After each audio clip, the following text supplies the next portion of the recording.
Assalamualaikum warahmatullahi wabarakatuh. Waalaikumsalam warahmatullahi wabarakatuh. Kami dari kelompok 3 akan mempresentasikan hasil laporan makalah kami yang berjudul Peralihan Konsep Administrasi menjadi Administrasi Publik.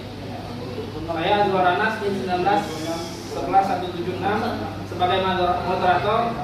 Adapun isi dari makalah kami akan dibacakan oleh Saudara Dita Melinda. Bagi teman-teman yang nantinya ingin bertanya, dapat disampaikan setelah pembawaan selesai. Terima kasih. Baiklah, langsung saja untuk isi dari makalah kami akan dibacakan oleh Saudari Dita Melinda. Peralihan konsep administrasi negara menjadi administrasi publik. Perbedaannya yang mendasar pada administrasi negara adalah publik diartikan hanya sebagai negara. Hal itu berarti aktor atau pelaku administrasi hanya dilakukan oleh pemerintah atau birokrasi saja. Oleh karena pendekatan yang dipakai di sini adalah negara atau pemerintah, maka sebagai prinsip kuatnya pada aktivitas administrasi sejalan dengan adanya konsep good government atau pemerintah yang baik. Administrasi sejalan dengan adanya konsep pemerintah yang baik karena orientasi pada administrasi negara lebih kepada aktivitas negara saja. Maka fungsi pemerintah sebagai pelayanan publik tidak melibatkan peran masyarakat dalam aktivitas administrasi yang dijalankan oleh negara atau pemerintah itu sendiri. Pada aktivitas administrasi yang dilakukan oleh birokrasi selaku organisasi pemerintah. Dalam kajian administrasi negara berbasis kepada tipe organisasi Weberian, sehingga aktivitas administrasi cenderung kaku, mementingkan hierarki dan tidak pada consumer oriented. Sedangkan untuk administrasi publik di sini tidak diartikan sebagai negara saja, tetapi juga berarti private dan masyarakat. Oleh karena itu, pelaksanaan atau aktor pada administrasi publik melibatkan 3 unsur, yaitu masyarakat, pihak swasta, dan negara atau pemerintah, yang mana hal tersebut jalan dengan adanya konsep good government sebagai perubahan konsep good government.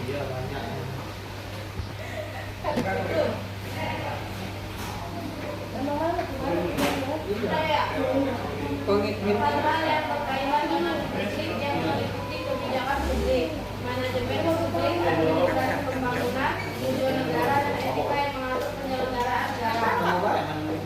Ruang lingkup administrasi publik. Organisasi publik pada prinsipnya berkenaan dengan model-model organisasi dan perilaku birokrasi. Organisasi publik adalah organisasi yang terbesar yang mewadahi seluruh lapisan masyarakat dengan ruang lingkup negara dan mempunyai kewenangan yang aksa di bidang politik, administrasi, pemerintah, dan hukum secara lembaga, sehingga mempunyai kewajiban melindungi warga negaranya dan melayani keperluannya. Sebaliknya, berhak pula memungut pajak untuk pendanaan serta menjatuhkan hukuman sebagai sanksi penegakan peraturan. Organisasi ini bertujuan untuk melayani kebutuhan masyarakat demi kesejahteraan sebagaimana diamanatkan oleh konstitusi sebagai pijakan dalam operasionalnya. Organisasi publik pada pelayanannya pada masyarakat, tidak pada profit.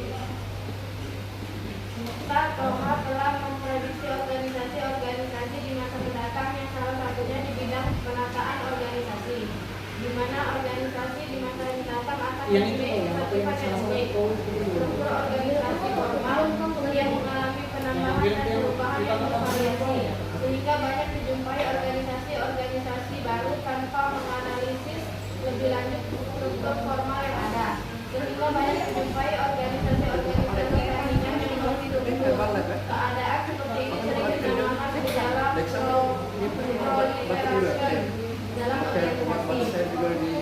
Pertumbuhan yang cepat dalam suatu organisasi sehingga banyak dijumpai organisasi yang struktural yang dibentuk untuk menerobos sistem dan birokrasi. Kelebihan dari kejadian di atas adalah organisasi akan lebih memberikan perhatian terhadap kebijakan persoalan dibandingkan dari penekanan program. Dengan demikian, organisasi masa mendatang akan merupakan suatu kombinasi dari gejala-gejala adaptasi, sistem temporer dari aneka macam spesialis.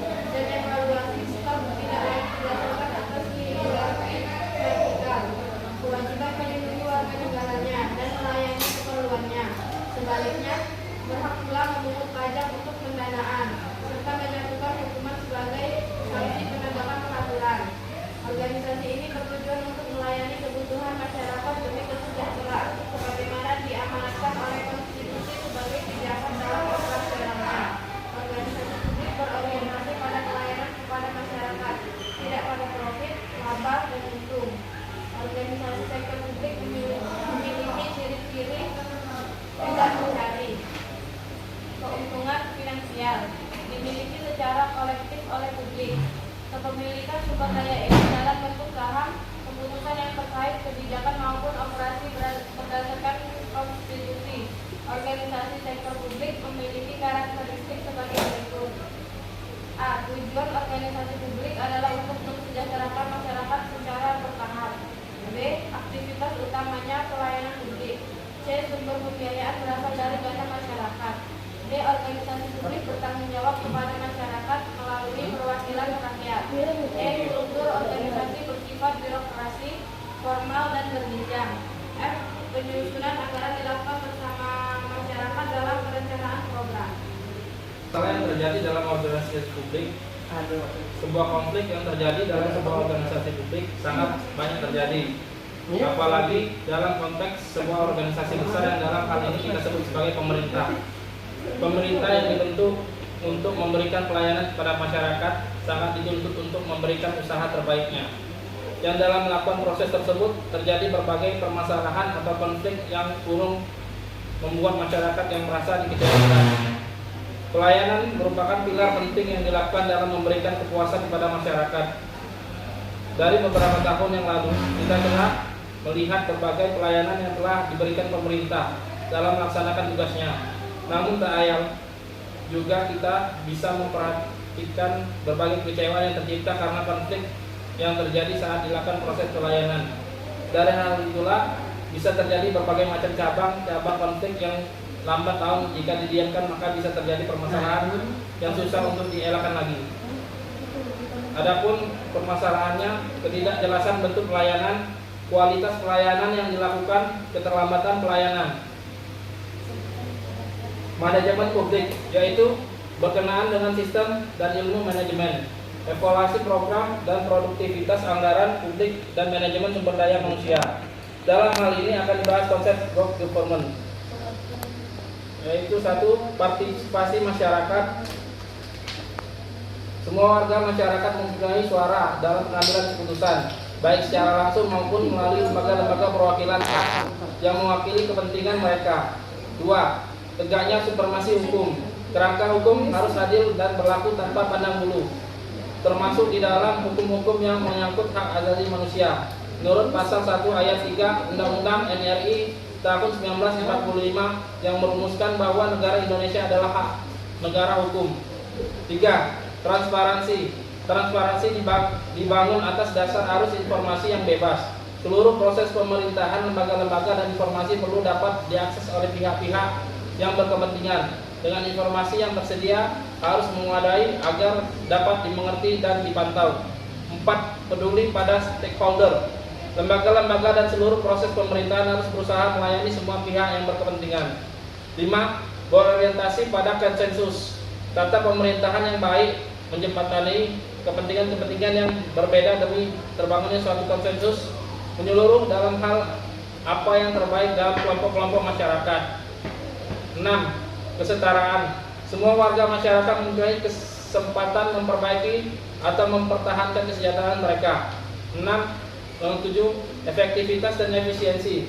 Proses-proses pemerintahan dalam lembaga-lembaga membuahkan hasil sesuai kebutuhan warga masyarakat dan dengan menggunakan sumber-sumber daya yang ada seoptimal mungkin. Implementasi yaitu menyangkut pendekatan terhadap kebijakan publik dan implementasinya ketika etika birokrasi.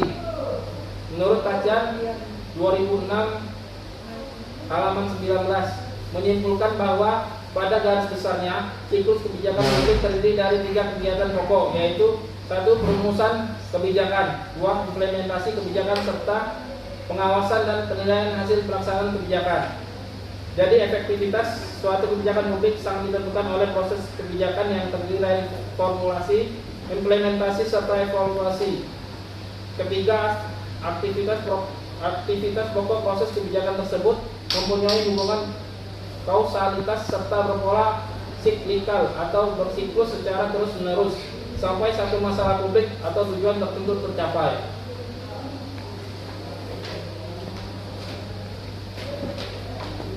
Pokok-pokok bahasan administrasi publik terkait menurut Handbook of Public Administration Editor 1989. 1. Tantangan administrasi negara dan bagaimana menyesuaikan diri. 2. Sistem administrasi dan organisasi efektif. 3. Administrasi negara terkait dengan usaha memperkuat hubungan dengan badan legislatif, badan-badan yang diangkat dan dipilih oleh rakyat. 4. Bagaimana menyusun kebijakan dan program sukses. 5. Administrasi perpajakan dan anggaran yang efektif. 6. Manajemen sumber daya manusia. 7. Bagaimana operasi pelayanan publik yang baik. 8. Bagaimana praktek administrasi publik yang profesional dan etis atau beretika. Di bidang administrasi negara meliputi 1. Etika administrasi negara, tata nilai organisasi dan manajemen. 2. Estetika administrasi negara, cinta, rasa, karsa administrator. 3. Logika administrasi negara, disiplin ilmu, sumber daya manusia, hukum administrasi negara. 4. Hakikat administrasi negara, pembentukan sistem kultur struktur. Bagi teman-teman yang ingin bertanya, kami persilakan. Baiklah, kepada Saudara Adel, silakan. Perkenalkan, nama saya Tria Juliana. Dari kelompok 1, saya ingin bertanya, apa tujuan organisasi publik sebagai model-model organisasi dan perilaku di birokrasi? Baiklah, terima kasih kepada Saudara Adel. Teman yang lain ingin bertanya, silakan. Baiklah, Saudari Novita. Perkenalkan, nama saya Novita Sari dari kelompok 2. Saya ingin bertanya, apa yang menjadi perbedaan mendasar pada administrasi negara? Baiklah, terima kasih kepada Saudari Novita. Untuk teman-teman yang lain ingin bertanya, silakan. Assalamualaikum warahmatullahi wabarakatuh. Perkenalkan, nama saya Kristiana dan 19.902 dari kelompok 4. Saya ingin bertanya di kelompok 3. Apa saja ruang lingkup administrasi publik yang dilihat dan topik perkembangan ilmu administrasi publik. Terima kasih. Para Saudari Kristiana, yang ucapkan terima kasih atas pertanyaan. Baiklah, kami akan menjawab pertanyaan dari Saudari Adel yang akan dibacakan oleh Saudari Rita Melinda. Kami sama sih. Sebagai model-model organisasi dan perilaku birokrasi. Sudah deh, belum? Organisasi ini bertujuan untuk melayani kebutuhan masyarakat dan kesejahteraan sebagaimana diamanatkan oleh konstitusi sebagai kebijakan dalam operasionalnya. Organisasi publik yang pelayanannya kepada masyarakat, tidak pada profit, laba atau untung. Telah memprediksi organisasi di masa mendatang salah satunya di bidang pengembangan organisasi. Mendatang akan mempunyai sifat-sifat yang unik. Baiklah, gimana Saudari Adel? Apakah puas dengan jawaban yang diutarakan oleh Rita Melinda? Saya puas dan sangat jelas. Untuk pertanyaan dari Saudari Novita akan dibacakan oleh Saudari Milda.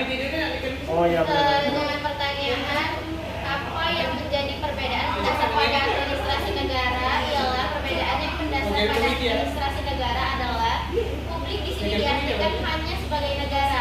Hal itu berarti aktor atau pelaku administrasi hanya dilakukan oleh pemerintah atau birokrasi saja atau agen tunggal.